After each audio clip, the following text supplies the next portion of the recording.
ভারতের যে high commissioner তিনি আমাদের অফিসে আজকে কার্সি কল এসেছিলেন এবং আপনারা আমাদের সঙ্গে প্রায় ঘণ্টাখানেক আলোচনা হয়েছে।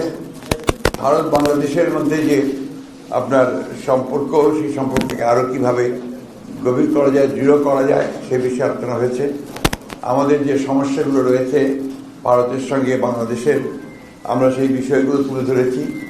আমরা আমাদের পানি সমস্যার কথা বলেছি এবং সেগুলো দ্রুত সমাধান হওয়া দরকার, সেই কথাগুলো বলেছি। আমাদের সীমান্তে হত্যা বন্ধ করার প্রয়োজন, সে কথাগুলো আমরা তাদেরকে বলেছি।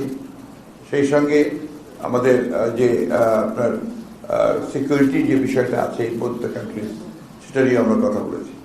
তারা বলেছেন যে তারা এই বিষয়গুলো অত্যন্ত সজাগ এবং তারা চেষ্টা করছেন দ্রুততার সঙ্গে সেই সমস্যাগুলো কীভাবে সমাধান করা যায়।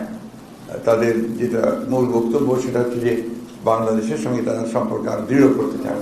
বিশেষ করে পরিবর্তনের পরে নতুন যে অন্তর্বর্তীকালীন সরকার আছে তাদের সঙ্গে তারা ইতিমধ্যেই যোগাযোগ করেছেন, কথা বলছেন।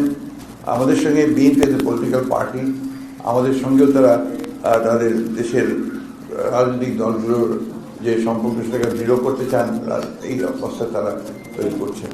এবং এই সম্পর্কের মধ্যে আরও কী করে সুস্থতা, আরও পজিটিভিটি কী করে নিয়ে আসা যায় সেই বিষয়টার উপরে তারা কাজ করতে আগ্রহী।